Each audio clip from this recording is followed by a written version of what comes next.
everybody. Welcome back to my channel, and thank you for joining me for part 3 of the Jason Corbett case. If you haven't seen parts 1 or 2 yet, I've linked them both in the description box, and I suggest you watch those first or you won't have any idea of what's going on. Jason Corbett, a 39-year-old father of 2 from Limerick, Ireland, was generous, hardworking, and devoted to his family. He had found a forever-type love with his first wife, Mags, but when she died suddenly at just 31 years old, Jason's world collapsed. Overnight, he became a widower, raising a newborn and a toddler alone. For a long time, it was just Jason and his children, navigating a life that had been forever altered. In time, Jason hired an au pair named Molly Martins, an American who seemed like a fresh start. What began as help for 2 grieving children quickly turned into a romance, but from the very beginning, things didn't quite add up. Stories that weren't true, a constant need for attention, and behavior that left Jason's family feeling uneasy. Still, Jason held on to hope. He wanted stability for Jack and Sarah, and he wanted them to grow up in a home that still felt full of love. And that hope made him believe he could make it work with Molly. I'll give you a quick recap of the last 2 parts. Jason married Molly in 2011, moved his children to North Carolina in the United States, where he tried to build a new life. But as time went on, the cracks deepened. Molly's lies became harder to ignore. Her moods grew explosive. She told people she was Sarah's biological mother. She lied about knowing Mags before her death. She even started spreading rumors that Jason was abusive while privately begging him to let her adopt the children. Jason refused. He didn't trust her, and he confided to his family that he was deeply unhappy. He wanted to come home to Ireland. He even began making plans to leave Molly behind. Tragically, he never got the chance. On August 2nd, 2015, Jason was beaten to death inside his own bedroom with a baseball bat and a brick. His killers were Molly and her father, Tom Martins. Tom called 911 and claimed it was self-defense, and first responders rushed to the scene, trying to desperately revive Jason, but their efforts failed. He was declared dead within minutes. The story Molly and Tom told police didn't match with what investigators saw at the scene. There was far more to this case than a routine self-defense call. Jason's family flew from Ireland to North Carolina, desperate to see him and to comfort Jack and Sarah. But Molly fought them every step of the way. She hired off-duty police officers to keep them from Jason's funeral. She spread lies that they were tied to the Irish Republican Army. She told the children that their father was violent and that their aunt and uncle had come to take them away. In custody court, Molly argued she was the only mother that they had ever known, but Jason's sister, Tracy, argued that Jason had been clear. He trusted her and her husband, David, to raise his children if anything happened to him, not Molly. After weeks of battling in court, the judge awarded custody to Tracy and David. Jack and Sarah were finally flown back to Ireland, where they could begin healing, surrounded by family who loved them. Jason was laid to rest beside Mags, reunited with the love of his life, but even then, Molly didn't let go. She appealed the custody ruling. She posted public messages to the children on Facebook, calling herself Mom and begging them to remember her. She hired a plane to fly over their school in Ireland with a banner that had a message to the kids from her. It was absolutely insane. And at the same time, investigators in North Carolina were quietly building their case against Molly and Tom. They dug into Molly's past, uncovering her history of lies, and began to piece together just how much Jason had been planning to escape. And that's where we are now. As we wrap up this story today, we're going to look at how investigators dismantled the Martin statements, what Jason's children revealed once they were safe in therapy, and how the truth about Jason's final days finally came to light. We have a lot to talk about today, but before we dive in, let's have a word from the sponsor of today's video, Surfshark VPN. Real talk, if you're anything like me, you probably spend a lot of time online, reading, researching, streaming, spiraling into deep rabbit holes at 2 a.m. about conspiracy theories, old cases, or even just trying to book a flight without getting totally price gouged. And that's why I use Surfshark VPN, today's sponsor, and honestly, I don't know how I functioned without it, and I genuinely mean that because Surfshark is a modern, easy-to-use VPN that protects your data, hides your IP address, and gives you access to websites and content that might normally be blocked based on where you live. So with Surfshark VPN, you can actually unlock Netflix libraries from countries like Japan, the UK, and more just by changing your virtual location. I've also used it while traveling to avoid location-based pricing on things like car rentals and hotels, which I don't know if you know that, but based on where you're shopping from. Car rentals and hotels and flights and things like that are going to be more expensive. So with Surfshark VPN, you can kind of overcome that. And it's come in very handy when I've needed to check in with my bank account from abroad, like overseas, without triggering fraud alerts. Because sometimes, if you spend money and you're using your credit card in a different country, your bank will shut everything down because they think that it's fraud and it's not, and you're just traveling and having a good time, but now you have no money. So Surfshark's really gonna help you keep all of that in check. And with Surfshark, you get unlimited devices on your account. Okay, yes, even your smart TV, so your tablets, your phones, your computers, your laptops, your smart TVs, things like that, your gaming systems, your kids' gaming systems, your mom's computers and laptop. Surfshark's going to make sure that you're covered and everybody you care about is also covered. And there's no logs kept. Surfshark doesn't store or track what you do online. Additionally, they offer a 30-day money-back guarantee. If Surfshark isn't everything you want, you can get your money back, but it will be, I promise you. And they have 24/7 customer support, which when somebody's not super tech savvy like me, it comes in handy. They're there, they're friendly, they're helpful, they know what they're talking about. They will get your problem solved and get you back to whatever you were doing. Plus, Surfshark has coverage in 100 countries, which, as far as I know, no other VPN has matched yet. Plus, their Surfshark alert will let you know instantly if your personal info shows up in a leaked database. In today's world, that is peace of mind, and that kind of peace of mind is everything. So, if you want to protect your privacy, stay safe on public Wi-Fi, and access the entire internet like a boss, go to surfshark.com/stephanieharlowe and use code stephanieharlowe at checkout. You're going to get 4 extra months free on top of an already great deal. That's surfshark.com/stephanieharlowe, and don't forget to use the code stephanieharlowe at checkout. Your future self, your data, and your binge watching habits will thank you. Thank you so much to Surfshark VPN for sponsoring today's video, and let's dive in. Okay, let's get into it. After they came back to Ireland, Sarah and Jack started going to therapy, and they eventually began to open up about what they had lived through. They said that Molly had repeatedly told them that their father Jason had suffocated their biological mother Mags. Sarah was only 6 years old the first time Molly said, quote, "Daddy killed your mom," end quote. She told them that she was their protector in the United States and that it was vital they do everything she said. Obviously, Jason never knew what Molly was secretly telling his kids. Jack and Sarah revealed how Molly chipped away at their father Jason day after day. She would hide his car keys so that when he was rushing out the door for work or for a meeting, he would tear the house apart in frustration, wondering how they had vanished. Then, just as his temper was frayed, Molly would find the keys and hand them over, sometimes from a place he had already checked. Other times, Molly ignored Jason completely, speaking only to the children.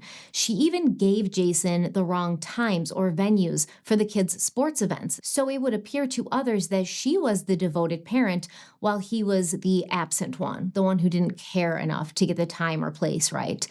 Tracy wrote in her book, My Brother Jason, quote, "They were small things, but all part of what I believe was a psychological campaign to wear down my brother," end quote. And I certainly agree that these tactics were weaponized to completely mentally exhaust Jason and make him feel like he was losing his mind, but I think it goes deeper. Coercive control is a strategic pattern of domination that includes manipulation, isolation, and micromanagement, usually aimed at eroding a victim's autonomy, confidence, and sense of reality. Molly hid Jason's keys to provoke frustration and cause him to appear unhinged in front of his children so that later those same children could report back on this behavior, not having the context that it was reactive. It didn't happen out of nowhere. It didn't happen because he was emotionally dysregulated. It happened because he was being worn down day after day.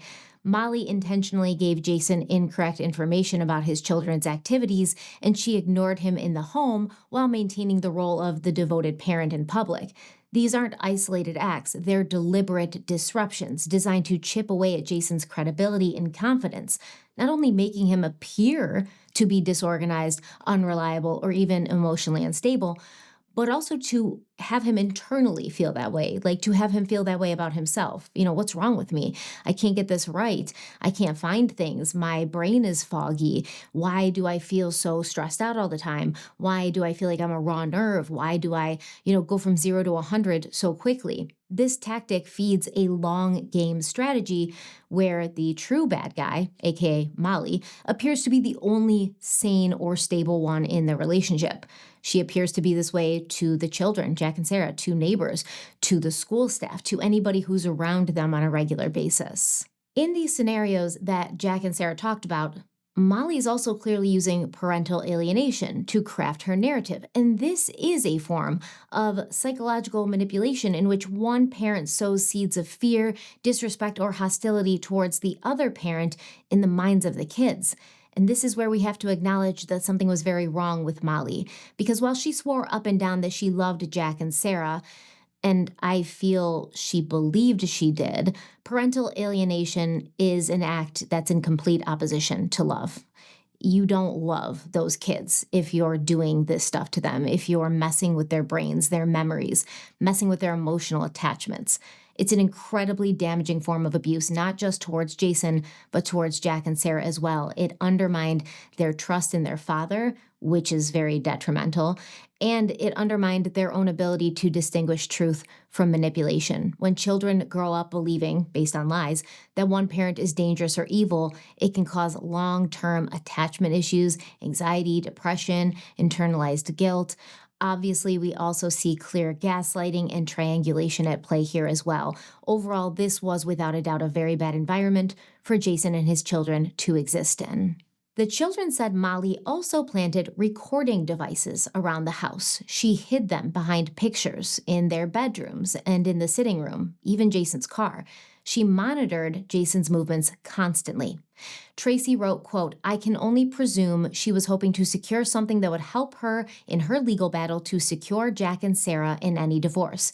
But knowing Jason, there was nothing to find. His life was his children, his family, and his work," end quote. Now, earlier this year, Sarah Corbett, who has grown into a lovely, well-spoken young woman, she talked about how she believed the killing of her father, Jason, may have been recorded on one of these listening devices. What I would like to point out about the recording devices is that Molly corroborates something that I've been saying for years. I've been saying for years and years that there was a recording device in their bedroom. Jack said it in his victim impact statement that he saw a recording device in a Ziploc baggie in Bobby Martin's house a few days after my dad was killed. And Molly says on Netflix, she corroborates that there was a recording device in their bedroom on her nightstand. But, that just begs the question, where is that recording device? So what you're suggesting there is obviously your father was killed in the bedroom. Yeah. Was it recorded? I believe it was. And I also believe that it was premeditated. Jack and Sarah also described how Molly sometimes created her own injuries. Sarah once walked in on her, hitting herself with the handle of a hairbrush to leave bruises that she later blamed on Jason. Jack spoke about how he was treated differently from Sarah. He was punished if he didn't call Molly mom, and sometimes for things as small as being sick, he'd be punished for. Once, while Jason was away on business, Jack was sick, and he vomited into the sink when he couldn't make it to the toilet in the bathroom. So instead of helping, Molly made him scoop the vomit out with his hands, telling him he had to learn to control himself in the future. And this is undeniably child abuse and just bananas horrible behavior. Jack shared that in the summer of 2015, Molly grabbed him by the neck during an argument, making him cry out. His father, Jason, who had been upstairs asleep, rushed down and confronted her. A fight followed, and Molly stormed out of the house. According to the children, she didn't come back until the next day. After that, Jason started spending more time alone with Jack, and every time Jack had a bruise or a scrape, Jason wanted to know exactly how it had happened.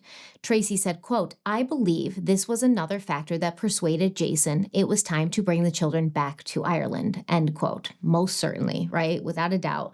If Jason even suspects that behind his back or when he's not around, Molly's mistreating his children, whether it be mentally, emotionally, physically, it's going to be a clear sign to him, I can't ignore these red flags anymore. I wanted Molly here, and I put up with a lot of stuff from her because I wanted my children to have a mother who was loving, who was nurturing. But if she's not those things, what's the point? Within just months of returning to Ireland, Jack and Sarah recanted the statements they had given to DSS just days after their father's death. And I want to pause here and address something because I know a lot of you are often on the same wavelength as I am. And I love reading your comments, interacting with you, and I often see many of you stating that you'll be thinking something or you'll have a question in your mind, and then moments later, I'll say the same thing that you were thinking, or I'll address the question that was already in your head. So when I first start looking into a case, I don't have any strong opinions. I form them as I go through the details. So do I have strong opinions in general? Yes, you guys know this.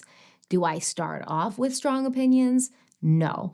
But the strong opinions will, yes, come together and come out and come to the surface as more of the details I'm reading sort of solidifies what my brain has been developing as a theory as I'm going through all the notes and the newspaper articles and, all of the stuff out there. My brain will form very strong opinions. So as I was researching this case, I found myself wondering if it was possible that Jason's family had also maybe possibly planted memories in Jack and Sarah's heads after they returned to Ireland. Because if it's possible for Molly to do that, why not Jason's family? And this is just me trying to be fair and unbiased. I don't ever want to go in thinking something and just use confirmation bias to support whatever it is that I believe. But honestly, looking at the facts in the timeline, I do not believe that the kids recanting their statements against their father was manipulation or reprogramming from Jason's family. In Ireland, therapy is very child-centered, and child psychologists are trained to support the child's voice, especially in post-trauma situations like this.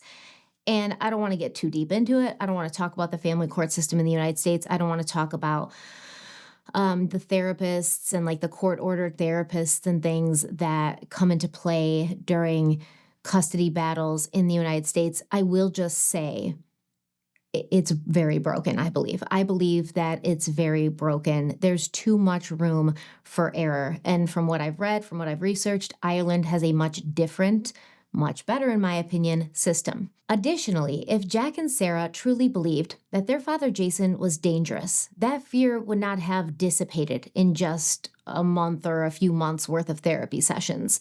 Certainly, it wouldn't have dissipated enough to fully recant what they said to officials in the States. In fact, many children cling to their beliefs about the alienated parent, even after the person causing the alienation is no longer around them, especially if those beliefs were rooted in actual abuse. So the fact that both children opened up and shared consistent, spontaneous examples of Molly's manipulations actually suggests they were relieved to be able to speak their truth, to be able to be believed, and they were not coached to say something new. Here with Assistant District Attorney Ina Stanton.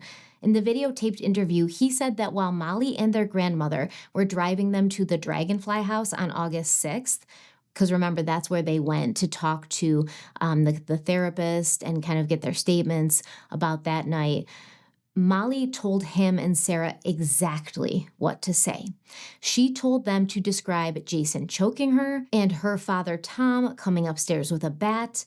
Jack said Molly was, quote, making up stories about Jason, saying that he was abusive, and she started saying if you don't lie, she would never see us again, end quote. Jack admitted, quote, I didn't tell the truth at Dragonfly. I didn't tell the truth during the DSS interview, end quote. Jack said he felt so guilty that he wanted to call Davidson County Police himself to explain what had really happened and to apologize. So with the children's recantations, the investigation into Jason's death pressed forward. Investigators already believed what had happened was murder, or at the very least manslaughter, because of the sheer level of overkill. Also, other things, right? The fact that when first responders got there, Jason's body was cold, his blood was coagulated, yet Molly and Tom claimed they called 911 as soon as the attack happened. But investigators also knew they had to build their case carefully. They weren't going up against just anyone. They were preparing to face a former FBI agent and attorney, along with his daughter, who on the surface looked like a wholesome all-American girl. Investigators began piecing together more details about Molly and Jason, some that we've already talked about in the first 2 parts, and some that were new, even to Jason's closest family. According to Tracy, investigators learned that in July of 2015, Molly and her mother toured several houses. Around that time, Molly told the children that their names would be changed and they would never see their family again. She even registered Jack and Sarah for school, but not where they were living. Instead, she enrolled them in a district more than 100 miles away, closer to her brother Bobby's home. On July 16th, 2 weeks before his death, Jason had a doctor's appointment with nurse practitioner Katie Wingate. Her notes documented that Jason reported feeling faint and dizzy, with episodes becoming more frequent. He said the dizziness came at random times and it was unrelated to activity. He also admitted to feeling more stressed and angry without understanding why. This appointment became significant because it showed that Jason was under considerable stress in the weeks before his death, and investigators believed that stress was connected to his plan to take the children home to Ireland. It also raised the possibility that Jason might have been being drugged without his knowledge. We're going to talk about that more in a second. So on July 30th, Molly also went to the doctor. She complained of difficulty sleeping, and do you know what she was prescribed? She was prescribed trazodone, which she filled that day. And obviously, this detail matters because remember, in part 2, I mentioned that trazodone was found in Jason's system after he was murdered, even though he had no prescription for it and no known sleep issues. And this matched up with the crime scene. There was blood on the pillow and comforter in the bed, and this raised questions about whether Jason had actually been attacked while lying down. So the first blow to Jason, did it come while he was lying down, possibly because he was drugged with the trazodone? And we know our girl Molly also loved secretly drugging people, just for funsies. Investigators learned that on the very next night, July 31st, Molly and Jason attended a neighborhood party. We talked about that a little bit last episode. Witnesses said Molly humiliated Jason there. She said he was fat, and she was like, "Oh, did you steal all the nutrition from your twin?" Ha ha ha. By the way, people who like to publicly humiliate and break down their partners in front of others in a public way, I find it to be the most distasteful, disrespectful thing. If I see you do something like that, I'm immediately just going to assume you're a bad person because it's unacceptable to do that to the person who you're closest to, who the person who's, closest to you, who trusts you, is vulnerable with you. It's disgusting. So we know that Jason wasn't really acting like himself after this public humiliation ritual. He left early and he walked home alone. That's according to the neighbors who were there at the party. Once back at the house, what did Jason do? He looked up flights to Ireland and even set a reminder to book them. Then on the following day, August 1st, this is the day before Jason's killed, Molly called her parents repeatedly, and during one of those conversations, plans were made for them to make a surprise visit. Now, shortly before Tom and Sharon arrived, Molly asked Jason, quote, "What would you do if my parents arrived?" End quote. And it's possible that Molly called her parents and asked them to come visit because of something that happened that day. Jack and Sarah said Jason had been sitting on the couch with both of them, snuggled close, working on his laptop, and it looked like he was trying to book tickets to Ireland. Not long after, Molly sent Sarah to get a book from a nightstand. When Sarah lifted this book, 3 passports fell onto the floor. Sarah quickly put them back, but she was almost certain that Molly saw the passports. And these passports would have been for Jack, Sarah, and Jason. No Molly passport. Now, Jack recalled that later that same evening, as he went to bed, he saw Jason watching a Japanese golf tournament alone in bed. Next to him was a packed suitcase that contained clothes for Jason, Jack, and Sarah. It was even more evidence that Jason was preparing to leave for Ireland. The children also said that before bed that night, Molly gave them what she called grape melts. Now, these grape melts were actually sleep aids, and Sarah remembered feeling groggy as the night went on. She now questions if she had been drugged. Probably, okay? That's what Molly does. Apparently, this is what Molly does. And it kind of makes me think about how, historically, women have often turned to methods such as poisoning to commit murder. They're less likely to use a weapon, definitely less likely to use their bare hands. Historically, women have gone towards poison as a method to kill. And Molly using whatever kind of drugs to make people feel out of it. Just, if she's trying to mess with them or do a fun party trick to make people feel sleepy, like giving Jason trazodone on the night that she planned to kill him, giving the kids sleep aids on the night that she planned to kill their father so that they wouldn't wake up. She would most likely have considered that an act of love, right? Like, I'm going to drug these kids so they'll sleep through the night and they won't wake up and see what's about to happen to their father. That's just my opinion. Allegedly, don't come for me. But yeah, someone like Molly would have looked at that as like doing something noble, which is wild. And Jason's sister Tracy connected all of these moments: the neighborhood party, the flight searches, the suitcase, the calls to Molly's parents. She wrote in My Brother Jason, quote, "I am convinced the humiliation of the Friday evening at the party had been the final straw for my brother, and he was now about to bring his children back to Ireland. We also learned that Jason had told Jack and Sarah they were moving back to Ireland. When they asked if Molly was coming too, Jason said he didn't think so. I firmly believe that is why Molly made multiple calls to her parents on Saturday. It is also hugely significant that no such packed suitcase was found in the house just a few hours later, when Jason had been bludgeoned to death and Davidson County police officers arrived at the scene." End quote. Remember, neighbors saw a car parked outside the Corbett home in the very early morning hours of August 2nd, which would have been around the same time frame that Jason was killed, and these neighbors saw this car before first responders and police showed up to the scene. So what I'm kind of putting together in my head is Molly and Tom kill Jason. They don't call 911 right away. They call someone else, or they go and pull a car up that maybe they had waiting, and they get rid of stuff. Jason's clothes, the suitcase, who knows what else. They get rid of that evidence. It drives away. We don't know who was driving the car. We don't know who the car was registered to. We don't know anything about the car. But I do think it's interesting that in the weeks following Jason's murder, Molly's father, Tom, was seen driving Jason's car. So did Tom not have a car? Did he share a car with Sharon? Was this just a way to now have a vehicle of his own? Or did he have a car that he didn't maybe want to drive around town after Jason's murder because maybe it had been seen at Jason's house at the same time that he was being murdered and a potential cover-up was happening? I don't know. But either way, investigators came to believe Jason's plan to return to Ireland with the children and without Molly was likely the motive for his murder. His family agreed. Tracy said, quote, "There isn't a shadow of a doubt in my mind that Jason was beaten to death because he was going to leave with the kids." End quote. Jason's friend Lynn, who remember is a lifelong friend, was very good friends with his late wife Mags, she added that Molly wanted the children more than anything. Lynn said, quote, "I think Jason became surplus to her requirements. She didn't need him anymore. She just wanted the children." End quote.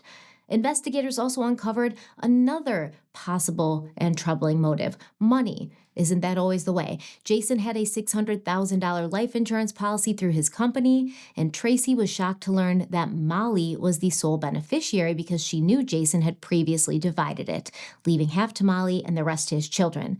At some point, the policy was changed, and Tracy did not believe Jason would have done that himself. On top of the insurance, Molly would also inherit around $1 million in assets, including the home Jason had bought outright in cash, and this was the home in North Carolina. So based on the evidence, investigators believed Jason's murder may have been planned, but they didn't think they had enough to prove that Molly and Tom acted with premeditation beyond a reasonable doubt.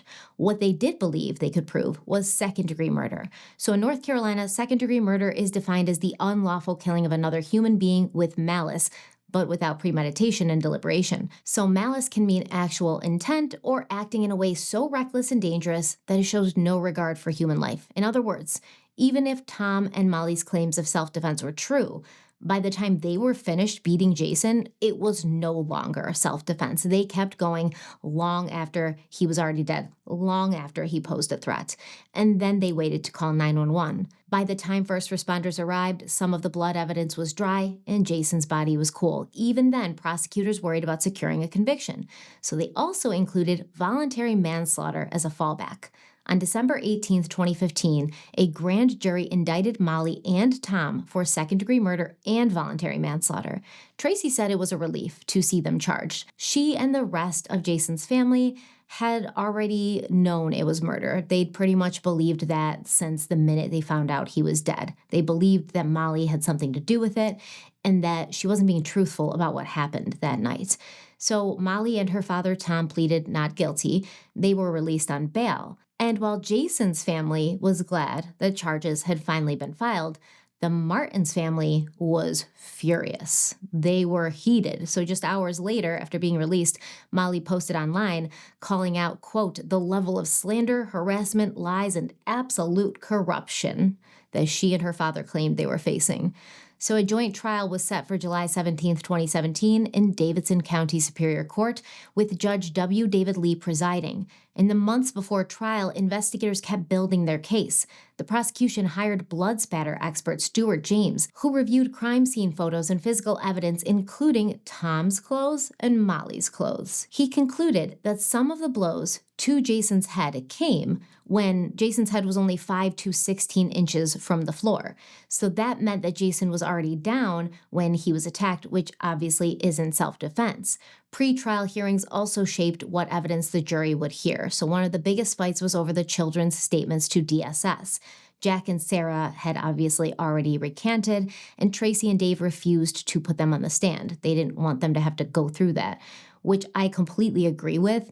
No minor should ever have to sit in a courtroom on the witness stand and talk about something so horrendous, especially not the violent murder of their own father. So because Jack and Sarah were in Ireland, they couldn't be subpoenaed. And without testimony, their interviews were considered hearsay. The prosecution argued the DSS statements should be excluded, while obviously the defense wanted them included. In the end, Judge Lee ruled they would not be allowed. He noted the children's original statements conflicted with what they said later in Ireland, and that they were now disputing parts of their earlier accounts. Judge Lee also ruled that the defense could not bring up any allegations of domestic violence against Jason other than what was alleged to have happened the night that he died. So that decision further narrowed the defense's case. Basically, the DSS statements would have come in clutch for the defense, right? Because that's when Jack and Sarah were saying, hey, yeah, our father was terrible to our mother. He was on her case about everything, every little small thing. She could do nothing right. We saw him hurt her. We always had to be wary of him. We had code words because if things got so bad, we could call Sharon and Tom and give them a code word like pineapple or something, and then they would know something was going on. Those statements were obviously damning, especially in combination with the kids saying, no one told us to say this, no one coached us to say this. Another ruling came when the defense tried to introduce something Tom said after Jason's death.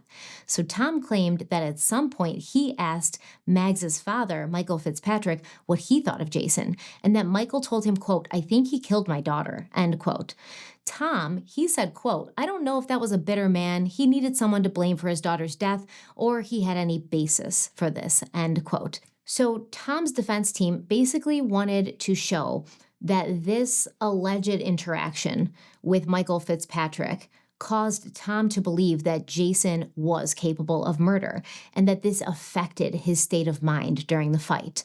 Jason and Mags's families were outraged by Tom's claims. Jason and Mags had been deeply in love. Everyone knew how devastated Jason was when she died. They lived through it with him. They were with him every step of the way.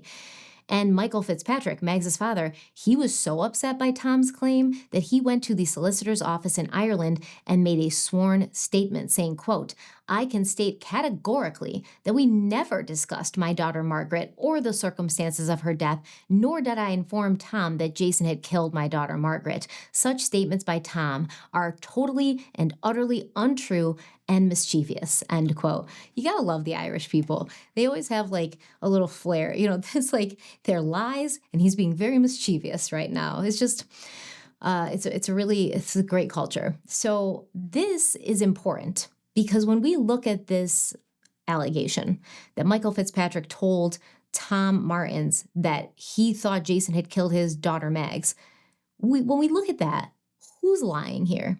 Who's lying here? it's definitely Tom, right? It's definitely Tom because Michael Fitzpatrick and the rest of Mags's family stayed close to Jason after Mags died. They were one big family. Even after Molly came into the picture, Jason still incorporated Mags's family into whatever he and the kids, and when Molly came around, her too, whatever they were doing. Obviously, there's no malice there. Obviously, there's no belief on Michael's part that his son-in-law killed his daughter. That's absolutely ludicrous. So Tom Martin's definitely lying here. And then the question would be, why? Why? Because you don't have a defense?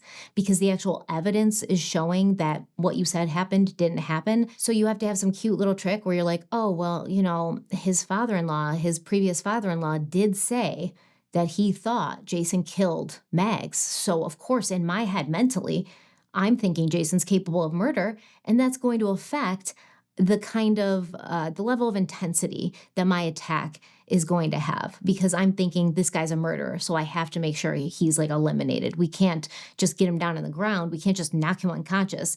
He's got to be down for the count forever.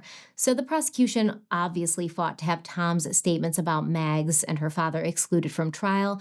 They submitted Michael's sworn statement, as well as the coroner's report confirming that Mags died of an asthma attack, and testimony from Jason's family about the couple's relationship. And in the end, Judge Lee ruled that Tom's claims about Michael Fitzpatrick could not be presented at trial, aka he lied. That's what the judge was saying. They can't be presented at trial because you lied, because they're not true. That statement is not true. That never happened. You lied. And right there, that always really gets to me, because if you can lie about that to save your own skin, what else can you lie about? You just made up something, completely slandering the name of a dead man, now claiming that not only did you kill him, but he killed his previous wife, who everyone knew he loved more than life itself.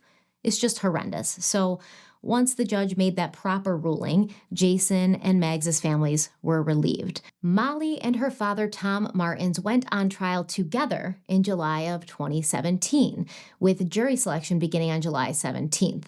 Many of Jason's loved ones, including Tracy and Dave, were present for every single day. Tracy noticed that Tom Martins came to court in a sharp suit, crisp white shirt and tie, while Molly wore what Tracy called her nanny outfit, a plain dress, cardigan, and low-heeled shoes with her long blonde hair tied back in a ribbon. Like The Sound of Music kind of thing. She's pulling the Casey Anthony. How Casey Anthony, we know that girl could put on a blue dress and dance on a table with the best of them, but in court, she was as prim and proper as could be. So the jury was seated on July 24th, and it was made up of 9 women and 3 men, and opening statements began the next day. Assistant District Attorney Alan Martin told the panel that the evidence would prove Molly Martin's Corbett and her father beat Jason to death in the early hours of August 2nd, 2015, not in self-defense, but with malice. He described to jurors how Jason had suffered at least 12 blows to the head. And to show them what that looked like, the prosecution displayed graphic photos of Jason's injuries. They were so disturbing that one juror actually became sick and vomited. And I wonder if Molly was sitting there in the courtroom thinking, we gotta make that juror pick this vomit up with his own hands, because he needs to learn to control himself better. Prosecutors told the jury that even if they believed Molly's version of events, that Jason started an altercation, the beating had not ended in self-defense. They called bloodstain expert Stuart James, who testified that some of the blows were delivered when Jason was already on the ground, with Tom standing over him and Molly close by. James's testimony made one point clear. Jason had been struck after he was down and no longer a threat, which meant he had been killed with malice. The defense tried to push back, pointing out that not all of the blood on Tom's boxers had been tested to prove whose blood it was, but the blood expert, Stuart James, stood by his findings. He explained that the evidence that was tested still supported his conclusions, and his opinion did not change. The prosecution also argued that there hadn't been an altercation at all, because toxicology results showed Jason had trazodone in his system, a drug he had no prescription for, but Molly did, one she'd filled just days before his death. The prosecution pointed out that Jason was naked and unarmed when the attack took place in the bedroom at 3 a.m., and it was insinuated that he may have been drugged and first struck while sleeping. The prosecution pointed to the silence of the rest of the house as well. Jack and Sarah were asleep at their bedrooms upstairs and had not been disturbed, and Sharon was directly beneath the primary bedroom. When the children were brought down to her after the attack, she asked if everything was okay. And this was a strange question given that she supposedly had been beneath a violent struggle for life and death and had not called for help or gone upstairs to see what was going on. And most importantly, the prosecution contrasted the injuries. Tom had no visible wounds. Molly only had a light redness on her neck because she was rubbing her neck a lot, while Jason's scalp was torn away from his crushed skull. To help explain motive, Tracy, Jason's sister, testified about Jason and Molly's relationship, the problems, Jason's refusal to sign adoption papers, and his growing determination to take the children home to Ireland. That testimony helped prosecutors paint a picture of why Molly might have wanted Jason dead. They also raised the issue of Jason's life insurance policy, showing that Molly stood to gain financially, significantly, and called Tom's coworker, Joanne Lowry, who told the jurors it was, quote, common knowledge, end quote, that Tom disliked Jason. She said that when Jason and Molly were preparing to marry, Tom complained that Jason's friends were rowdy and rude, and just a month before Jason's death, Tom told her, quote, that son-in-law, I hate him, end quote. So when the prosecution rested, it was time for the defense, led by attorney David Friedman, to present their case. They told the jury that Jason had attacked Molly in the early morning hours of August 2nd, 2015. According to them, Jason started strangling Molly, and Tom stepped in to save his daughter. Together, they fought him off until he died. The defense reminded jurors that Molly did have a red mark on her neck when first responders arrived, arguing that the prosecution's claims of no injuries were misleading. The defense also claimed that the state had ignored evidence that didn't support homicide, including a long blonde hair visible in the palm of Jason's right hand, and testimony suggesting that Molly was in shock when the deputies arrived. This is ridiculous, by the way. Their whole defense was ridiculous. All of these things can be explained. Okay, he had a long hair in his hand. I mean, he lives with the woman. I don't know about you ladies, but my hair's falling out left and right. And if Jason was in bed, it's very likely one of Molly's hairs was in there and it got attached to his hand, or he woke up after being struck and tried to fight back, or Molly put that hair in his hand. And as far as Molly being in shock when the deputies and the first responders arrived, she could have been pretending. She could have been pretending to be in shock because that's what she was supposed to do. She was supposed to be in shock after such a horrific thing, right? So she could have been pretending. Now, the defense also argued that Molly had no motive to kill Jason, none at all. She wasn't naive. She knew she had no legal rights to the children. So why, they asked, would she kill the only person who allowed her to be a part of their lives? They also tried to discredit bloodstain expert Stuart James, claiming he had relied on untested blood in forming his conclusions. But the defense never put forward their own blood expert to counter Stuart James's testimony. Instead, they presented just two witnesses, Tom Martins himself and a friend of his. So no expert witnesses, no forensic witnesses, nothing, just Tom and one of his friends. So Tom took the stand and introduced himself as both a former FBI agent and an attorney. He admitted that his relationship with Jason had been tense, telling the jury, quote, our relationship was at that point like it had been for some time. We made nice with each other. We were superficially friendly, end quote. On cross, Tom acknowledged that he did not believe Molly was in a good marriage and had encouraged her to consider divorce. Tom explained, quote, I love my daughter. He did not match up to what I thought my daughter's standards should be, end quote. Oh, Tom. I know we all love our kids and we all think they deserve the world, but let's be real here. So Tom said that he thought Jason was controlling, that he told Molly how much she should spend and what she should wear, and that Jason regularly checked her computer records. Now, these are claims that Tracy and others later said were untrue. And I mean, maybe Jason was discussing money with his wife Molly as far as like a budget, you know, because she made him buy this like super expensive house. She like picked out this super expensive dream house, paid, $50,000 to decorate the interior. And so Jason was probably like, hey, we went all out with this house, but I'm the only one working. And so we need to stay in a budget. So please don't go on shopping sprees, Perfectly normal and acceptable. of a conversation to have in a marriage when two people are combining their money, combining their lives, and you want to have enough money to retire and not have to work yourself to the bone for the rest of your life. As far as what Molly could wear, going through her computer records, I don't believe that. I mean, there may have been conversations about, what kind of dress should I wear to this event? This is the proper dress to wear to this event. And people like Tom and Molly will take innocent, benign statements like that and turn them into something else. But Tom also spoke about the adoption issue. He testified that Jason had told him Molly would be allowed to adopt Jack and Sarah, but said, quote, it became an issue when he did not follow through on that, end quote. Tom, do you expect us to believe you about that? Do you expect us to believe that you heard Jason say that he would, let his wife Molly adopt his kids, Jack and Sarah? You heard him say that, or he said that to you? After you lied about Michael Fitzpatrick and what he said, we're supposed to believe you? I can't take your hearsay with any grain of salt anymore. You're a liar. You lied. You lied about Michael Fitzpatrick. You lied about Mags's father. Poor Mags died of an asthma attack. If she'd still been alive, none of this would have happened. And you're lying on her, and you're lying on Jason, and then you're pulling Michael Fitzpatrick into it. Dude's just off in friggin' Ireland using words like mischievous. Leave him alone. So I don't believe ever that Jason said that to Tom, because we know from the very start Jason was very intensely set on the idea that he did not want Molly to adopt Jack and Sarah. So Tom went on to describe the night of August 1st, 2015. He said that he and Sharon, his wife, had originally planned to have dinner with friends in Knoxville, but when the plans were canceled, they decided to make the nearly 5-hour drive to visit Molly instead, because why not? And Tom said he brought gifts for Jack, a Little League baseball bat and a cut-down tennis racket. Why no gifts for Sarah? Is it because the baseball bat was not actually a gift?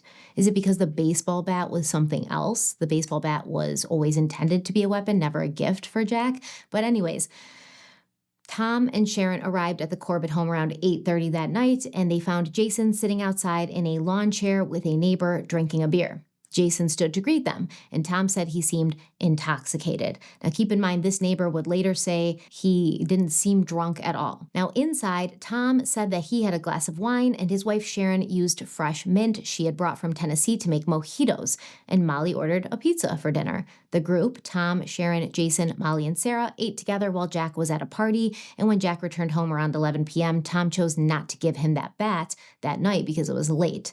According to Tom, there had been no disagreements, no harsh words exchanged. The evening ended quietly as he and Sharon went to bed in the guest bedroom below Molly and Jason's bathroom.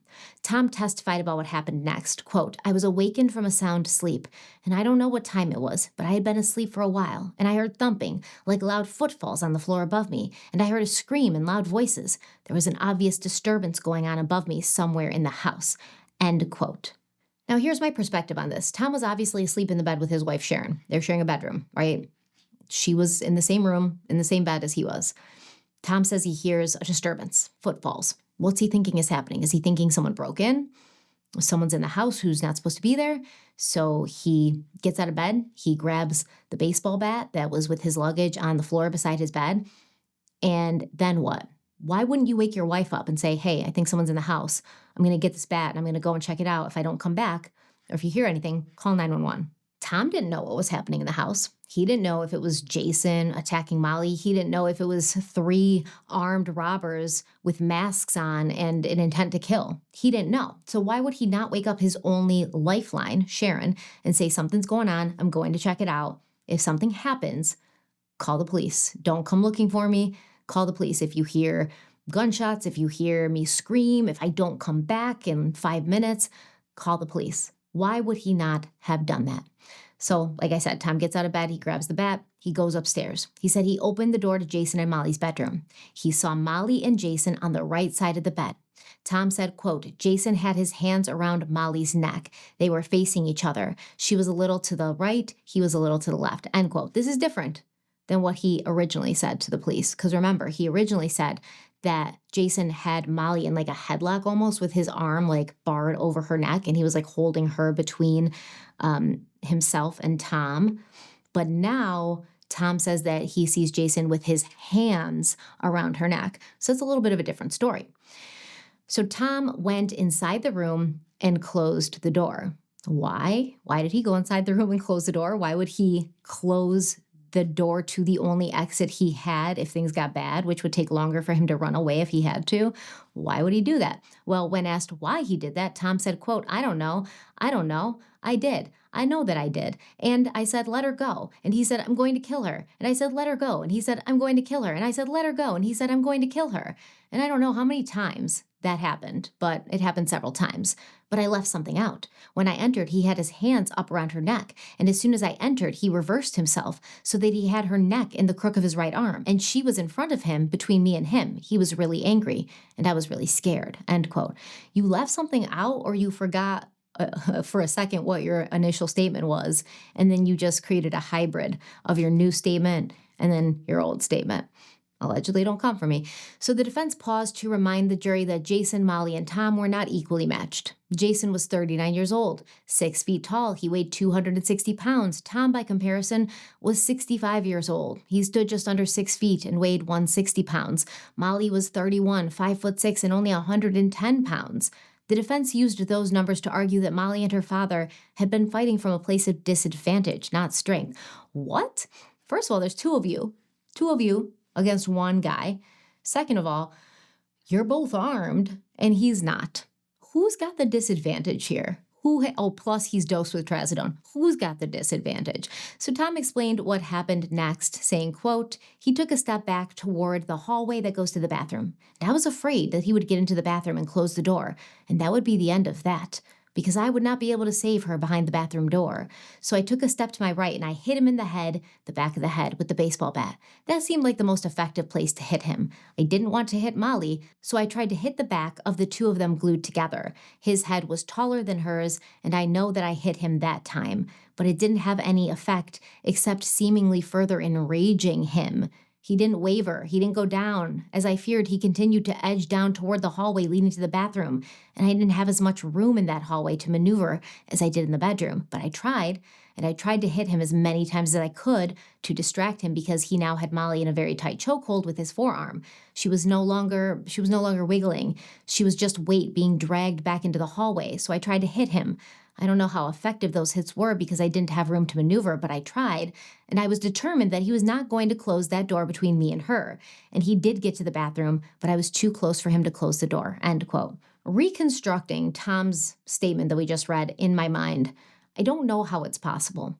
Because if Jason had Molly in a chokehold and he was like yelling, I'm going to kill her, how was Tom able to get himself positioned behind Jason in order to hit him? Why would Jason have allowed that? If he had Molly between himself and Tom as leverage, then how would Tom have gotten into the position where he could hit Jason in the back of the head? And then he hits him in the back of the head with a baseball bat, and he's like, it didn't faze him. He just kept going. What? Is he an X-Man? What? Like, is he the Hulk? He's a man. Okay, he's 6 foot and over 200 pounds. That doesn't mean anything when it comes to a baseball bat to the back of the head. A baseball bat to the back of the head would have anybody down, all right? I'm sorry. I'm so sorry. But that's absolutely ridiculous. Are we supposed to believe that Jason Corbett is some mutant, some Superman sort of figure who can get hit in the back of the head with a baseball bat and not even be fazed? Just doesn't make any sense.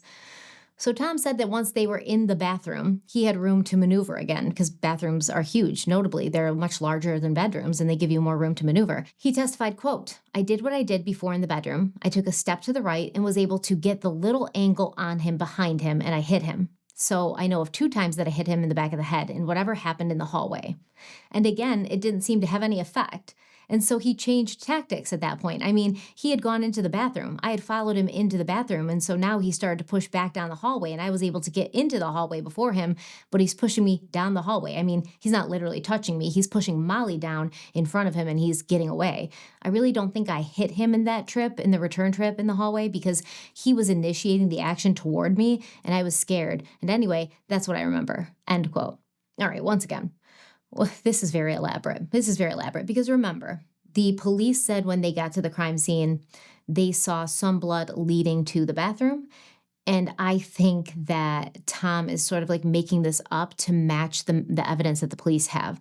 So he's got this big elaborate thing. He hits Jason in the back of the head with a baseball bat in the bedroom.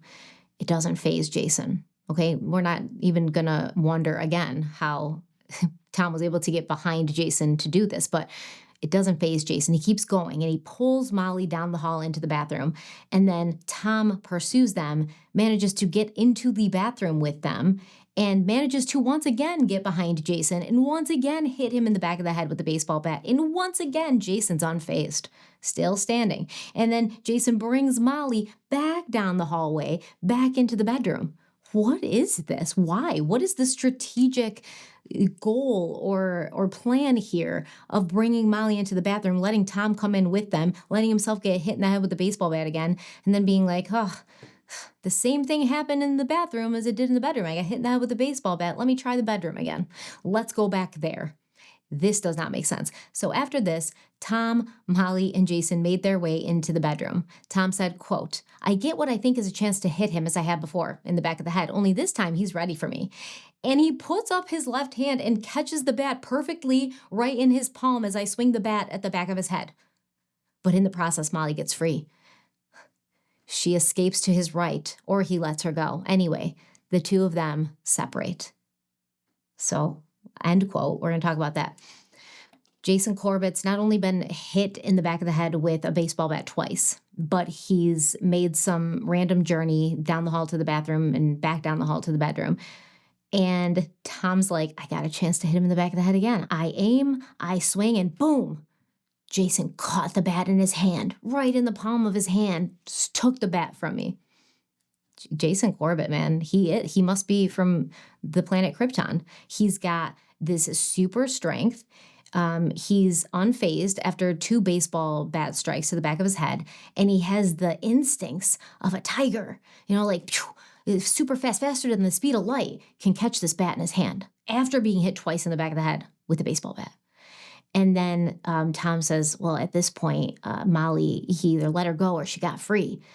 But now Jason's got the bat. So now it's me and Molly against Jason with the bat. So Tom Martins continues saying, quote, and I'm still holding the bat, but he cocks his arm and he punches out and shoves me across the entire bed, the width of the bed, and I'm on the floor with my back to him and face down on the carpet, end quote. Once again, Superman strikes again. He's punching Tom, and Tom's flying across the room into the wall. He's falling on the carpet, but still, the whole width of the bed, Tom was flown across the room by one of Jason's punches, while Jason's got hold of the baseball bat in his other hand. So Tom testified that at one point during the struggle, as he lay face down on the floor, he heard Molly scream, "Don't hurt my dad." Tom said his glasses had been knocked off in the chaos, and for a moment he thought he needed to find them. And then he decided he didn't, and he got back up and continued fighting with Jason. Tom said, quote, and I turn over and I get up. Now I see Jason essentially where he was, which is essentially where we started, inside the door to the bedroom, just a step or two toward that door from the hallway to the right of the bed as you enter the bedroom. And he's got the bat. And Molly's by the nightstand in the, it's between the wall on that side and the bed. So she's over there. She's trapped. She can't get past him, end quote. Tom continued, telling the jury, quote, I'm on the other side of the room at the end of the bed, and things look pretty bleak. He's got the bat. He looks like he's in good athletic position. He has his weight down on the balls of his feet. He's kind of looking between me and Molly. And so I decided to rush him and try to get a hold of the bat. As desperate as it seemed like the only thing to do. And so I rush him, and I do get both hands on the bat. Now there are 4 hands on the bat, and we are struggling over control of the bat. And this is not good for me. He's bigger and stronger and younger, end quote. All right, so Jason Corbett has lightning fast instincts and reaction time when it comes to catching hold of a bat that is swinging at his head at a fast speed. But Tom Martins rushing at him from across the room, by the way, rushing at him and grabbing the bat, Jason, his instincts weren't fast enough to stop that from happening. They weren't fast enough to swing the bat and hit Tom, mid-bum rush. They weren't fast enough to, move the bat out of Tom's grasp before he got there and grabbed it. The math's not mathin'. So Tom Martin said he kept trying to hit Jason with the bat. And eventually Tom gained control of the bat and he hit Jason again. Tom said, quote, I don't want him to take the bat away from me and kill me. I mean, just because he lost control of the bat doesn't mean this is over. This was far from over. And so I still think that, he has the advantage, even though, because I know what I'm feeling like. I'm shaking. I'm not doing good now. And so I hit him and I hit him until he goes down. And then I step away. End quote. Tom then told the jury that he had no knowledge of Molly using a brick. He never saw her with one. When Tom was asked how many times he had struck Jason, he said he didn't know. When asked why he kept hitting him, Tom told the jury, quote, I hit him until I thought that he could not kill me. I thought that he said he was going to kill Molly. I certainly felt he would kill me. I felt both of our lives were in danger. I did the best I could. End quote. You did the best you could. You pulverized the skull of this man, who just moments before was Superman and unfazed by 2 baseball bat strikes to the back of the head. You did the best you could. You destroyed him. So once again, Tom's claiming, he said he was going to kill Molly. So he said that, so obviously I believed him. I don't believe that Jason said that. Just like I don't believe that Mags' father said he thought Jason killed Mags. I don't believe that. Just like I don't believe that Jason told you or told Molly that she could adopt the kids. I don't believe that.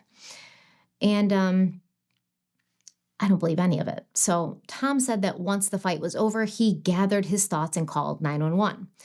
With instructions from the dispatcher, he and Molly took turns performing CPR until emergency responders arrived. After Tom finished testifying, the defense called one final witness, a longtime acquaintance of Tom's named William Bill Cole, a former Marine who worked for Homeland Security. Cole kept his testimony brief, describing Tom as, quote, an honorable person, a person of integrity, truthful, and reliable. Tom is a calm and deliberate person. I have never seen him get angry or do anything impulsive, end quote. I find it more unsettling to never see someone get angry or do anything impulsive, because those are very human things, right? We have emotions.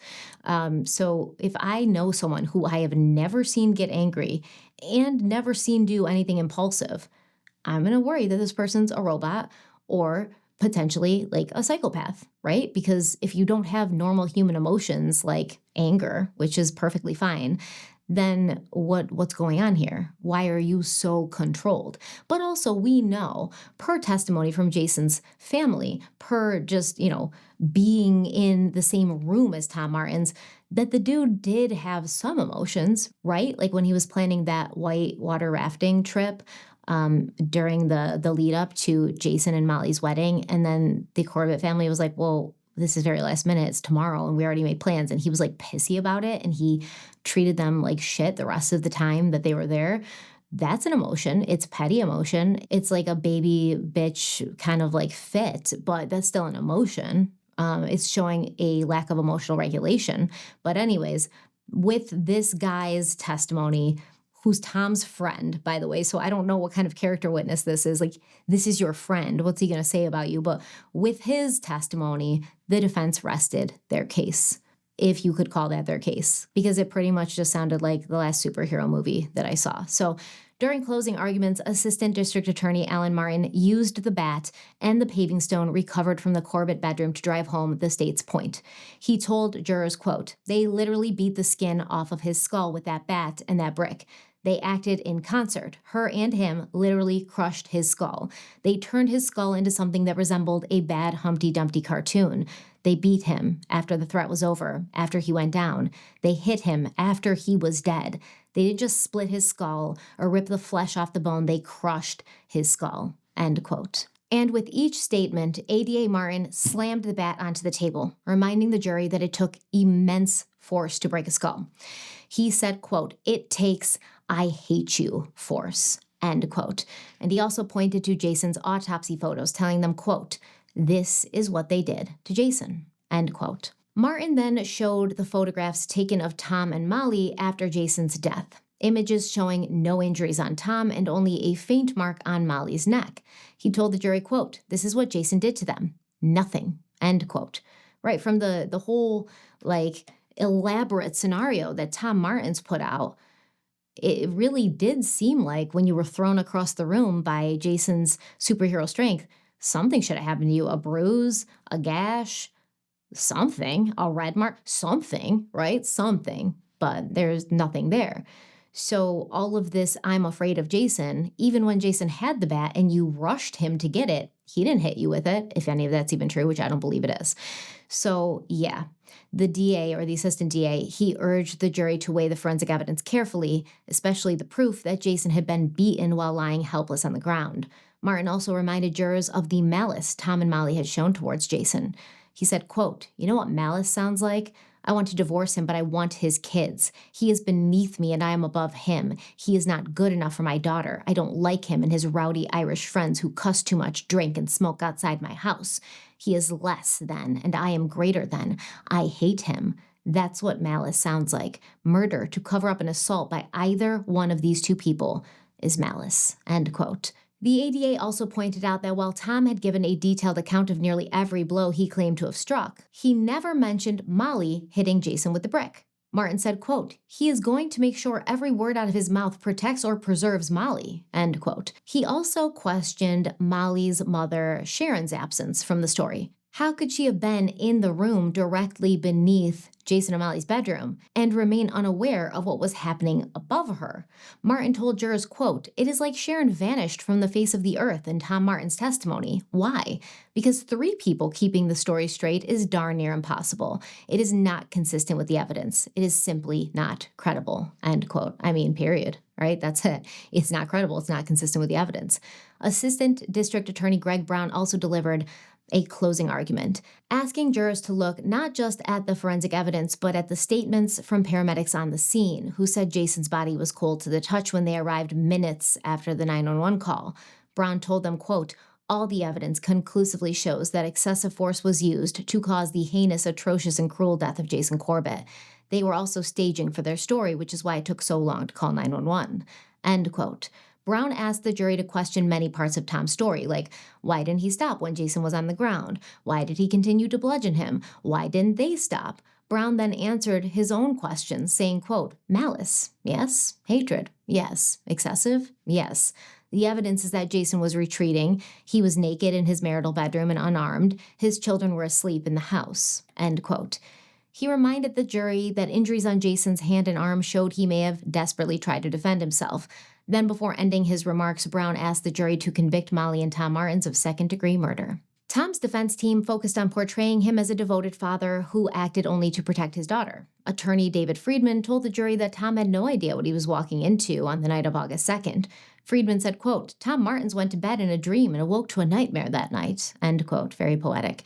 He reminded jurors that Tom had spent his FBI career trained in the use of every firearm imaginable and said, quote, "If he went with any inclination of violence, he would have brought something more than a little league baseball bat. What do we know about Tom and what he did for the previous 40 years? He spent the previous 40 years defending this country. I remember when being in law enforcement was a good thing. We have spent the last few days disparaging the FBI. He has served us. He has protected us.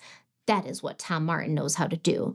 So what do you think he was going to do? Knowing his daughter and his grandchildren were up there, he was going to protect when he grabbed that baseball bat. All the evidence has shown that all Tom Martins thinks about is raising a family, raising children, and protecting," end quote.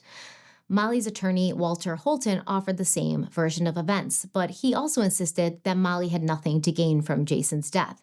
Holton told the jurors, quote, "She was not in the will. It was not about the children. They are gone home. They are in Ireland. She now lives with her parents. She has no assets. This is a tragedy and a bad situation, but this was self-defense," end quote. I mean, yeah, she has no assets because she was arrested for Jason's murder. So because she was arrested for being the one to take his life, it didn't matter if she was the beneficiary on the life insurance policy, she wouldn't receive it. She wouldn't receive any of his assets until she was tried and found not guilty of these charges. So, of course, yeah, she's living with no assets because she's on trial for his murder. Of course she's not going to get his assets. And let's not ignore or forget the fact that Molly did everything in her power to try to get access to those children. It's not like Jason died and then she was like, "All right, little Jack, all right, little Sarah, go off with your Auntie Tracy back to Ireland, have fun in Limerick." She did everything. Before Jason died, she tried to convince him to let her adopt the kids. She went to a lawyer to see what her legal rights were as far as Jack and Sarah, were concerned. And then after Jason died, she brought his sister Tracy to court multiple times trying to get custody of Jack and Sarah. She flew a banner over Jack and Sarah's school. She took out a newspaper ad. She was posting ridiculous Facebook posts. Are we forgetting all of that? Molly's lawyer? Are you just going to pretend that didn't happen? He also highlighted that the hair found in Jason's hand at the scene had never been tested and argued that Molly was not properly examined for petechial hemorrhages, which are the tiny red spots in your eyes that can indicate strangulation. So with closing arguments finished, the jury began deliberating. It took them only 3 hours to reach a decision. On August 9th, 2017, Molly and Tom were found guilty of second-degree murder. For Jason's family, it was the outcome they had been waiting for. Prosecutor Alan Martin told reporters, quote, "They beat him horribly and viciously, and no human being deserves to leave their marital bedroom with their skull destroyed like what happened to Jason," end quote. In her book, Jason's sister Tracy wrote, quote, "I felt like a balloon had burst inside me, and I was swamped with a feeling of relief. Tears streamed down my face as it dawned on me that everything we had fought, prayed, and worked for over 2 long years had finally been delivered," end quote. For Molly and Tom's family, the verdict was obviously devastating. Tracy said their shock quickly gave way to tears and sobs in the courtroom. Molly collapsed, wailing as her cries echoed through the chamber. Kind of sounds like what she did on her wedding day. While Tom looked back at his wife Sharon, who was seated a few rows behind him, in tears. Sharon's brother, Michael Ernest, had his arm around her shoulders for support. Tom, however, kept his composure. Things moved quickly once the verdict was announced. That same day, sentencing would take place. Before that, Jason's family was allowed to read victim impact statements, and Tracy read 2 of them, one on behalf of the entire Corbett family and another on behalf of their mother, Rita. The prosecution also delivered a statement on behalf of Jack, who was now 13 years old and had asked to write something for the court. Tracy's words can be found in her book, My Brother Jason, but here we will focus on Jack's statement because it allowed Jason's son to finally be heard in his own words. Assistant District Attorney Alan Martin read Jack's statement aloud, quote, "My dad's death has been life-changing for me and my family. My dad was there for me in every aspect of my life. My dad was always cheering me on in sports, school, and just regular life. I don't have that from him anymore. I always hoped after that night that he could see me score a try in rugby or score a goal or just see me succeed in life. He can't see that anymore. He won't be there for me if I get married or have kids. He won't be there for me or help me when I'm down or had a rough day. He will miss everything I do in life, the good and the bad, and he won't be there to give advice. I will never be able to give him a hug or a present on a Father's Day card. He won't see me grow from a kid to a teenager and into my adult life. It changed my way of thinking on life. I can never go to the movies and pass a ball without feeling bad because that's what me and my dad did. I just want to make my dad and my family proud. I don't know if I should call David Dad because I don't want my dad to feel offended or feel like he was replaced. This has affected my little sister a lot as well. She knows her daddy won't be there to walk her down the aisle. She will never have a father-daughter dance, and Sarah and my dad had been planning one for ages. My family and I are not seen as we were before my dad was killed. We are now seen as the family of the Irish man named Jason Corbett, who was murdered by Molly Martins in his home in North Carolina, trying to make a new start, a new life for himself and his family.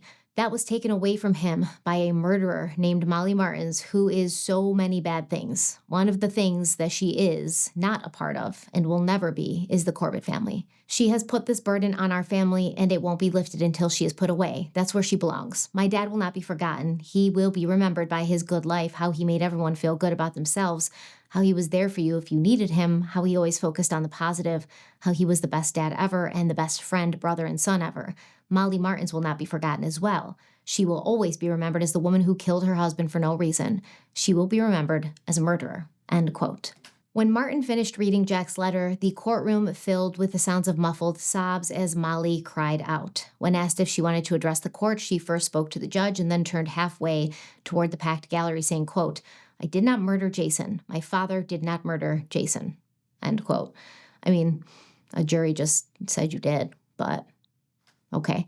Molly claimed that the events of August 2nd, 2015 were no different from other incidents of domestic violence in her life, except that her father had been present in the house that night. When Tom was given the chance to speak, he told the judge he had already said what he wanted to say, but he did call one character witness, his brother-in-law and Molly's uncle, Michael Ernest. So Tom's not done, man. Tom's not done trying to spin a tall tale. And Michael Ernest testified, quote, "Tom was one of the finest people I've ever met." Why is he talking about him in past tense? Like he's gone now. He's gone now. He's going to prison, but he's not gone. He's still here. Anyways, Michael Ernest said, quote, "Tom was one of the finest people I have ever met. He has been the most terrific husband to my sister. She could have gone the entire world over and not found a better husband than Tom Martins," end quote. It sounded more like a eulogy than a character statement, but okay. After all the statements were read, Molly and Tom were each sentenced to 20 to 25 years in prison.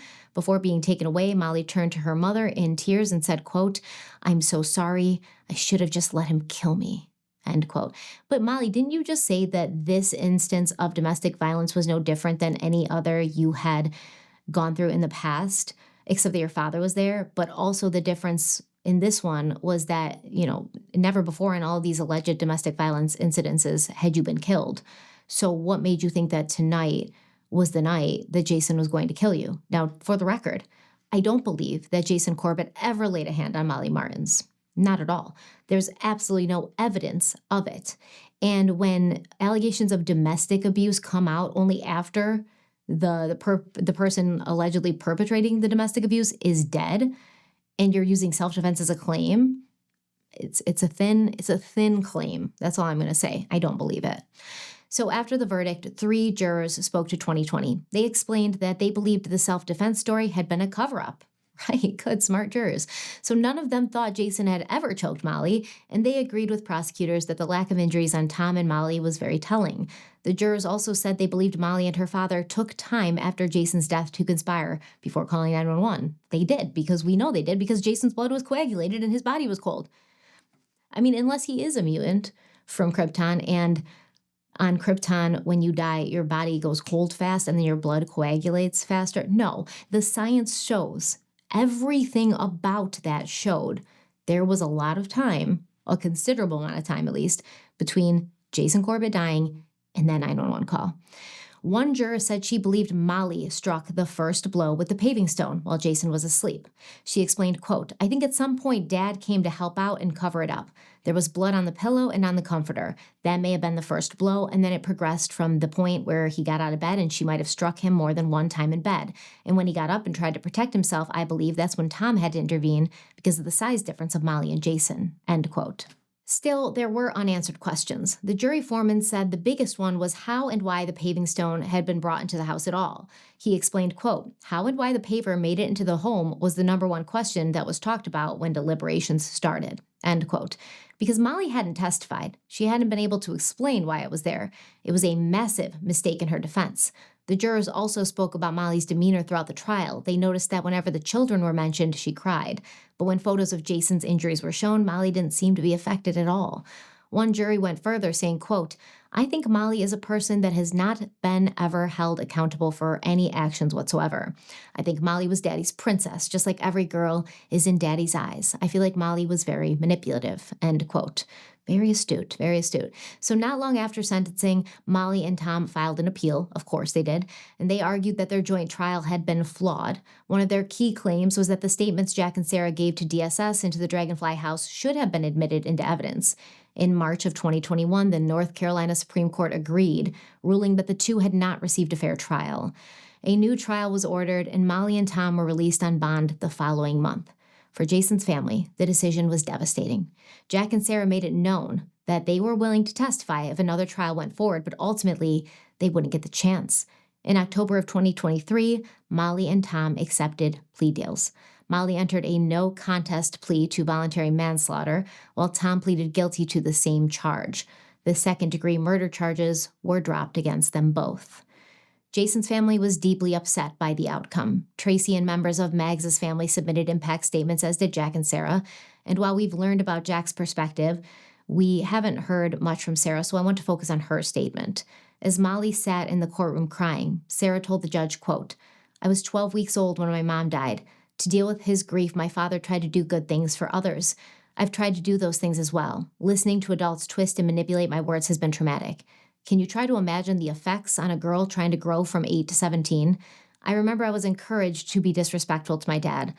I was an orphan at 8 years old, totally lost. My life is filled with anniversaries of death. Grief ruined even the most special of days. While my friends are out having fun, I'm a 17-year-old in therapy trying to recover from lying to help the Martinses escape true punishment. End quote. That's very impactful. I said it a lot of times last episode, but I feel so bad for Jack and Sarah. Not only did they lose their mother, their father, but someone got in their brain with steel-toed boots and just kicked around in there. And yeah, that's going to take a lot of time to recover from, and the impact of that will probably never go away. Sarah spoke of the violence she witnessed at Molly's hands, saying, quote, her way of punishment was starvation. She just wouldn't feed us if we did something wrong, like, for example, not swimming fast enough in our heat. She would stop speaking to us or turn to violence. There were many times where I had to drag Molly off Jack. She was hitting him so much. One time she was hitting him so hard that I jumped on her back, using all my body weight to pull her off me, but she grabbed me and threw me to the floor and started screaming at us both. I am telling you this to demonstrate the power and control she had over my life. End quote. Sarah described Molly's cruelty towards her and Jack's mother, Mags, saying, quote, I treasured a framed photograph that my dad got me of him and my birth mom, Mags, on their wedding day. Molly threw it down the stairs, and she screamed at me that she is dead, I'm your mother, that woman is dead. I was 7 years old. When my dad came home and saw the broken glass and me trying to clean it up, I told him that I tripped. He finished clearing it up and gave me a hug. That's just how kind he was. End quote. Sarah told the judge, quote, Molly broke my family down piece by piece and then killed my dad with no remorse. End quote. Sarah and Jack both urged the judge to impose the maximum sentence of 25 years. Jack said, quote, my dad's life is worth more than a few years in prison. End quote. Molly and Tom also addressed the court. Tom said his years of reflection had led him to plead guilty. He told the judge, quote, I have great respect for the law. After review of the evidence in this case, I now realize my actions were excessive and in violation of the law. Maybe a better man could have produced a better result, but I did the best I could. End quote. You like to say that, right? So while Tom took responsibility for his actions, Molly, of course, did not, because that's not how Daddy raised her. She said, quote, not a day goes by that I don't feel the weight of my actions. I did the best I could as a human, as a daughter. I tried to save my father from almost certain death. End quote. The dramatics of this woman. So when it came time to plead their case, the defense asked for leniency, saying Tom had served his country in the FBI and was an upstanding citizen. They also argued that Molly was a victim of domestic violence who was simply fighting back. The prosecution argued that the brutality of the crime scene alone warranted the maximum sentence. Assistant DA Martin told the judge that Molly still had not taken responsibility and reminded him of the devastating consequences that Jack and Sarah had endured, the lifelong consequences that these kids have endured and will continue to, by the way. So Judge David Hall spoke last. He first addressed the Corbett children, telling them that they were both intelligent and well-spoken. Then he turned to Molly and Tom, acknowledging the difficulty of the case, but stressing his role. What's difficult about the case? Once again, pretty cut and dry, pretty black and white. So the judge said, quote, I do not know the truth. I have clung to every detail of everything presented. When called upon to enter judgment, I do so to enter it in a fair and impartial way. The directness of these young adults now are as compelling to me as the statements I have heard in this case. Irrespective of what I find or what went on, they are blameless completely. They are blameless in any statements they made then or now. End quote. He noted that he respected Tom's career, but he couldn't overlook the imbalance in the case. He said, quote, there's an enormous disparity between the bodies of Jason, Tom, and Molly. These folks truly came away almost without a scratch on their body, which I find hard to reconcile, end quote. He also questioned why Tom or Sharon or Molly or anyone in that house hadn't called 911 sooner. Judge Hall then sentenced Molly and Tom to serve between 51 and 74 months in prison for brutal murder. For brutal murder of an unarmed man. 51 and 74 months in prison. I know they put it down in months, so it sounds like more. But, yeah, that's just a few years, really. It's just a few years, I don't know how many years because I'm bad at math. Let me look. All right, so I did the math. That's just between about 4.5 to 6.5 years. 51 to 74 months, 4.5 to 6.5 years. For a brutal murder that possibly, allegedly, don't come for me, could have been premeditated. In my opinion, my personal opinion, this is just what I think. I think it was. I think it was premeditated. So, with credit for time served and good behavior, each of these people, Tom and Molly, would only serve 7 more months. 7 more months. So Jason's family was devastated by the decision and the outcome. They issued a statement saying, quote, "While this is not a moment for celebration for us, we can still find a path to move forward with our lives. Jack and Sarah have at last had the chance to communicate unencumbered and without hindrances. While we may not be satisfied with the sentencing, we would like to acknowledge the dedication and hard work exhibited by the Davidson County Sheriff's Department and the District Attorney's Office throughout the past 8 years. We are deeply grateful for the support we have received from the people of North Carolina and Ireland, and we kindly ask for privacy as our family moves forward with the comforting knowledge that Jason will forever hold a place in our hearts and memories." End quote. In June of 2024, nearly 9 years after Jason was killed, Molly and Tom were released from prison to serve 1 year of parole. Molly reportedly moved back to Knoxville, Tennessee, near her family, where she kept a low profile. She is prohibited from contacting the children, Jack and Sarah, which, thank God. Thank God. I mean, I don't know if she still will or not, or if she still attempted to, but it's good that there was a court order stopping her from doing that. Tom also returned home to Knoxville, and that same month, Tracy put her heart onto the page and published her book, My Brother Jason. For nearly a decade, she had fought for justice, protected her brother's name, and carried the grief of what had been taken away from her family. And in that book, she explained why she felt she had no choice but to write Jason's story herself. Quote, "The never-ending publicity is the reason you are now holding this book in your hand. All I wanted, all my family wanted, was for the dust to settle and for us all to be allowed to grieve and get on with our lives. But there was always another story about Molly, another request for a TV or radio interview, or even a suggestion that someone was thinking of writing a book about the trial. It was relentless and inescapable. It slowly dawned on me that there was no line in the sand, no cutoff point when the publicity would stop. Worse still, there seemed no end to the feeding frenzy on social media about what had really happened to Jason. The armchair detectives were having a field day and debating the evidence on open internet forums. My concern was that Jason was being lost in all of this. No one had focused on who he was, the wonderful son, brother, father, and husband who paid with his life for loving too much, trusting too much, and trying so hard to help the woman he loved, but who was too warped or selfish to be rescued from her demons. I realized that if I didn't tell Jason's story, someone else would, and the real Jason, the gentle giant we all love so deeply, would be lost in the telling. How could anyone outside our family paint an accurate picture of the person Jason was? Could someone who didn't know Jason describe what he was like? I didn't want to have to write this book, but in the end, I felt I had to. Jason deserved to be given a voice for people to understand who he was, what he stood for, and how deeply he loved Mags, Jack, Sarah, and tragically, even Molly. Jason would not have wanted the lies to go unchallenged, that I know for certain. He would have wanted people to know the truth. His good name was precious to him throughout his life. That good name is now even more precious to me after his death, end quote. And that's why we spent so much of part 1 talking about who Jason was, where he came from, why he was so important to the people around him, what his relationship with Mags was like, what a good father, good husband, good brother, good person he was. And that's why I always try to spend a lot of time doing that in these cases, because I completely 100% agree with Tracy. When these cases happen too often, the people who report back about them completely forget who this person was in life, favoring instead to talk about them, talk about their death and speculate about their death, and who they really were, is just lost in the shuffle. And that's always bothered me. And that's why I do these things the way I do them. I structure these videos the way I structure them. Now, in the spring of 2025, Netflix released a documentary titled A Deadly American Marriage, which answers my first question that I said in part 1 when I was like, why am I getting requests for this now? Because the Netflix documentary had come out. But when I wrote that script, I didn't know that at the time. I only realized that when I started getting into it. I have not watched it, but I've seen clips from it.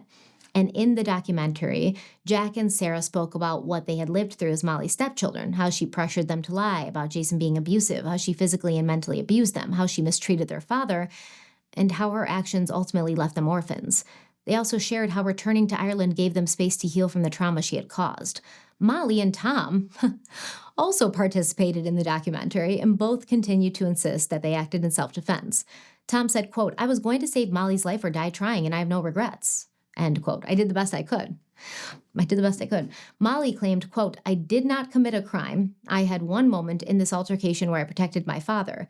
If I hadn't done that, I believed that he would be dead, and then I would also have been killed," end quote.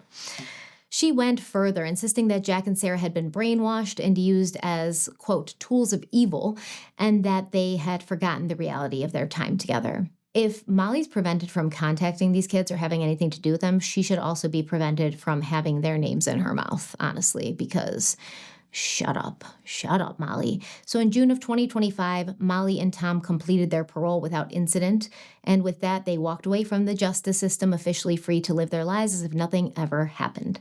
Did it sound like I just said live their lives as if nothing ever happened? That was not intentional, even if it may be accurate, but the actual line is live their lives as if nothing ever happened. They were free, despite the fact that they bludgeoned Jason Corbett to death with a baseball bat and a brick in his own bedroom while his two children slept upstairs in the same home. They were free, despite all the evidence of Jason's skull being crushed and torn apart and the testimony of experts who said he was beaten long after he could no longer defend himself.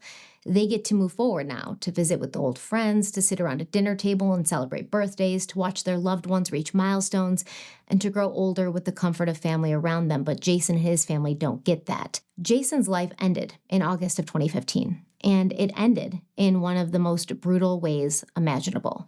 His children woke up that morning to a world where their father was gone forever. They were forced to grow up without him, orphans, without the man who had loved them beyond measure, who carried them through the grief of losing their mother, who built a home in Ireland where they were meant to feel safe, nurtured, and protected. The contrast could not be more stark. Molly and Tom, who claimed self-defense, served only a handful of years in prison before returning to their lives. Jason's children, meanwhile, have served a lifetime sentence of loss, grief, forever changed. And Jason's family, who fought for justice for nearly a decade, are left with the crushing reality that the people who killed their brother, son, and friend are now free. It is a cruel irony that Molly and Tom get a second chance at freedom while Jason never got a second chance at life. Because Jason wasn't just killed, I believe he was preyed on. He was deceived by a woman who lied to him from the beginning, who saw his broken heart and his desperate hope to give his children stability, and used it to her advantage. A woman who gaslit him, mocked him in front of people who loved him, chipped away at his confidence as a father and as a man, and worked to turn his own children against him. She humiliated him in public, wore him down in private, and staged herself as the savior while making him feel like he was losing control. And in the end, she and her father took his life in a way that stripped him not only of breath, but of dignity. There was a lot going on with Molly Martins, and I couldn't help but think about a few other cases while going through the tangled web that Molly was weaving in order to achieve her ultimate goal, which I believe was to have Jack and Sarah all to herself and raise them as her own, with her family as their family. So a case I'm thinking of is 29-year-old Taylor Parker from Texas, who told people that she was pregnant. She held a gender reveal party, and she led everyone around her to believe she was expecting a baby, but she wasn't. On the morning of October 9th, 2020, Parker told people she was going to the hospital to be induced with the fake baby that she wasn't pregnant with, but instead she went to the home of her pregnant friend, Reagan Simmons Hancock. And Taylor Parker cut Reagan's abdomen, stole the child from her womb, and made off with her baby. Both Reagan and her child did not survive this horrible and violent assault. There are actually several cases like this, far too many, honestly, because it is inexplicable. Lisa Montgomery killed a pregnant woman in 2004, cut the baby from her womb to raise the baby as her own. 2011, Annette Morales Rodriguez faked a pregnancy and murdered a woman to steal her unborn child. Now, these are obviously more extreme than Molly's situation. Molly didn't steal a baby, but she emotionally stole two children. She attempted to rewrite their memories, erase their biological mother, villainize their biological father, and presented herself as their rightful maternal figure. When Jason resisted, when he refused to allow her to adopt Jack and Sarah, and when he talked about returning to Ireland, the threat to Molly's identity was an existential one. In Molly's case, she told people that she wanted children. She'd always wanted children since she herself was a child. Some might say she had developed an obsessive focus on motherhood as a form or a purpose of her identity. As Molly went through life and she attempted to become pregnant with a child of her own, she suffered from miscarriage after miscarriage, and that's very sad. I totally relate with somebody who's going through that. It's horrible, horrible. But Molly's emotional instability, coupled with the unfulfilled maternal drive that had been building in her since childhood, It likely made Jack and Sarah not just children that she cared for, but symbols of the life she felt she deserved that had been stolen from her. The life that had been stolen from her out of her control. And over time, Molly appeared to assume a psychological ownership of these children, insisting they call her mom, insisting she was their protector, telling them Jason had killed their mother, and even pushing for a legal adoption without Jason's knowledge. These behaviors seemed to point to an almost delusional belief that Jack and Sarah were actually hers, and no one was going to take them away from her. In psychology, this is related to identity enmeshment, when someone's sense of self becomes dangerously fused with their role in another person's life. In Molly's mind, being a mother to those children wasn't just a role. It was a mission. It was a reality. Molly Martins didn't just want a family, she needed it. So much so that when she couldn't conceive children of her own, she psychologically claimed Jason's kids as hers. But when Jason began to pull away, refusing to let her adopt Jack and Sarah and making plans to return to Ireland, the life she had tried to build or take was at risk of slipping through her fingers. And for someone like Molly, that wasn't just a threat, it was a trigger. And Jason was the threat that needed to be removed from the equation. I genuinely don't know why they didn't bring in mental health experts, because I do think there is a mental health aspect at play here. I think there often is when things like this happen, when things happen that we can't understand. There's usually a mental health aspect at play.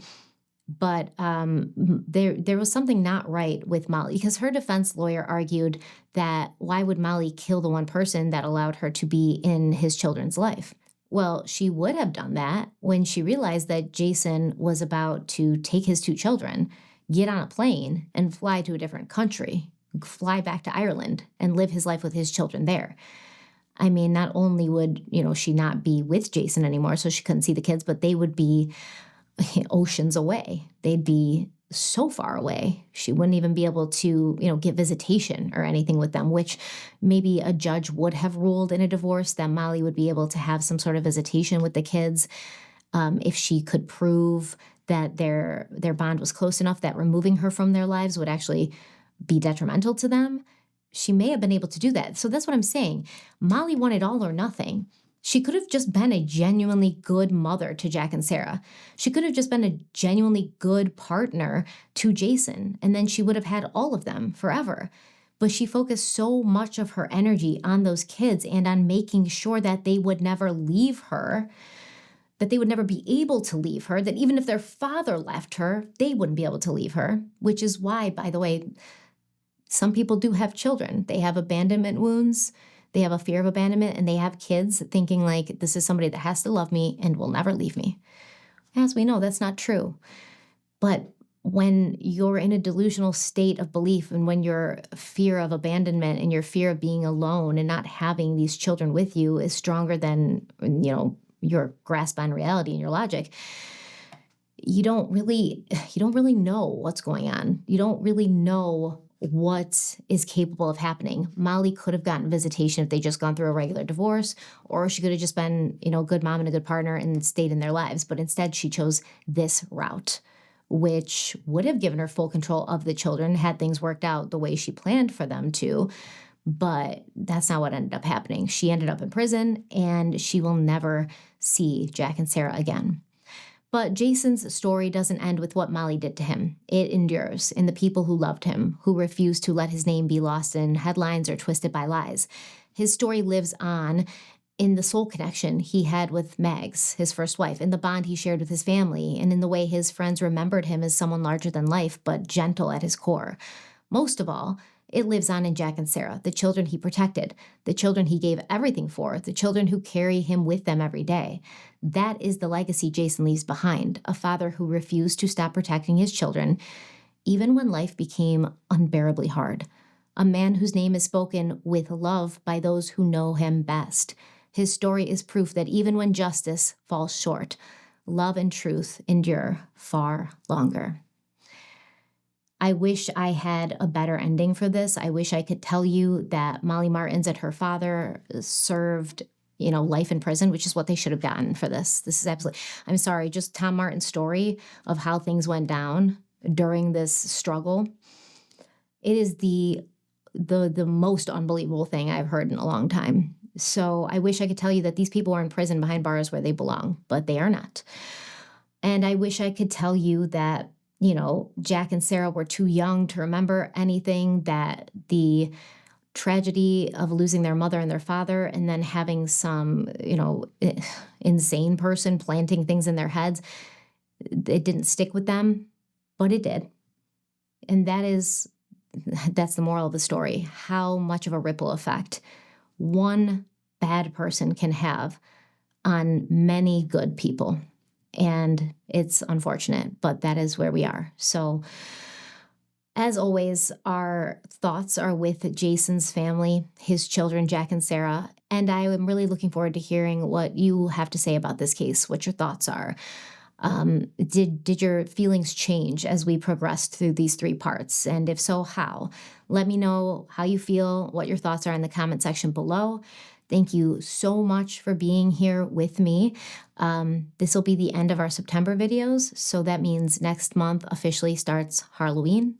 I'm very excited to share another Halloween with all of you. Don't forget to like this video if you liked it, share it if you think it's worth sharing, and subscribe if you haven't already. And until next time, stay kind, stay beautiful, stay safe, and I will see you very, very soon. Bye.